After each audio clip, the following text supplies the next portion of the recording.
Humberto Rivas es un fotógrafo muy significativo que tuvo que ver con la transición española. Llega a España en los años 70, él es de Buenos Aires y en Buenos Aires, como sabes, tienen una actitud borgiana ante la vida, tienen una actitud muy reflexiva, muy literaria, y yo creo que él es un gran exponente bonaerense de la fotografía. Es capaz de saber narrar, como narran los argentinos, que narran muy bien, como narra Borges, como narra Cortázar.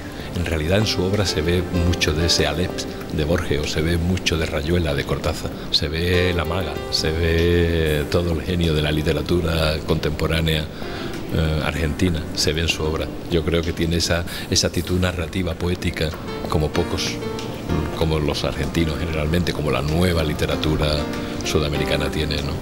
Yo sí creo que eso se refleja muy bien en su obra.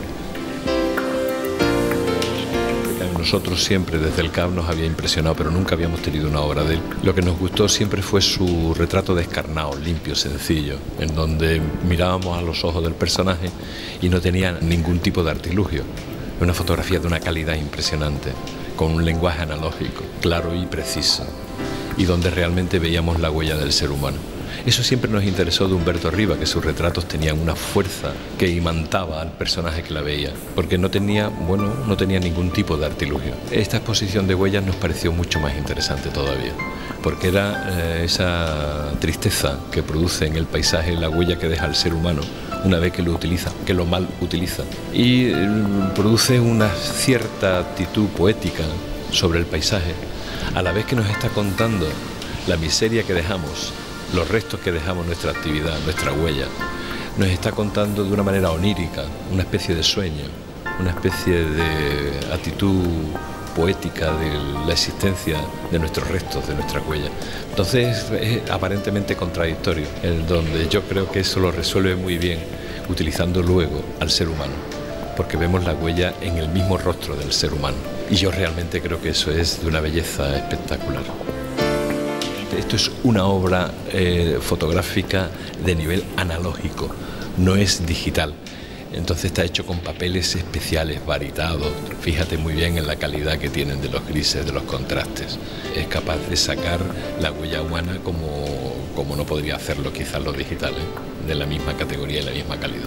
La estructura de huellas yo creo que es una estructura donde basa fundamentalmente en el paisaje, y ese paisaje de alguna manera se refrenda en el rostro de las personas, donde vamos combinando un búnker histórico que ya no sirve para nada, que es un material en desuso, que ya no tal, que crea esa poesía sobre el paisaje a la vez que la contradicción de nuestra basura.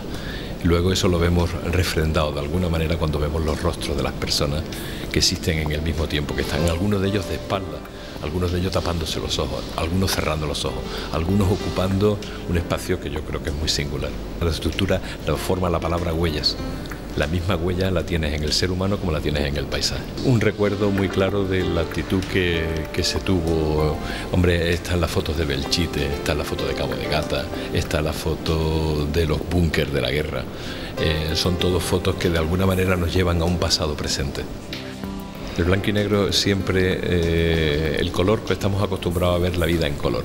Cuando nosotros vemos una foto en blanco y negro estamos viendo una abstracción, estamos viendo el arte, estamos viendo una especie de abstracción de la realidad, y podemos asumir mucho más la definición de lo que estamos viendo. Si lo viéramos en color, lo cotidiano lo tenemos acostumbrado, de tal manera que no somos capaces de poder entender qué es que nos están contando. Cuando lo hacemos en blanco y negro, lo elevamos muchas veces lo cotidiano a categoría de arte, y por eso yo creo que a veces el blanco y negro funciona como una abstracción artística de la realidad. En Almería nosotros somos fundamentalmente personas que intentamos enseñar las tendencias que existen.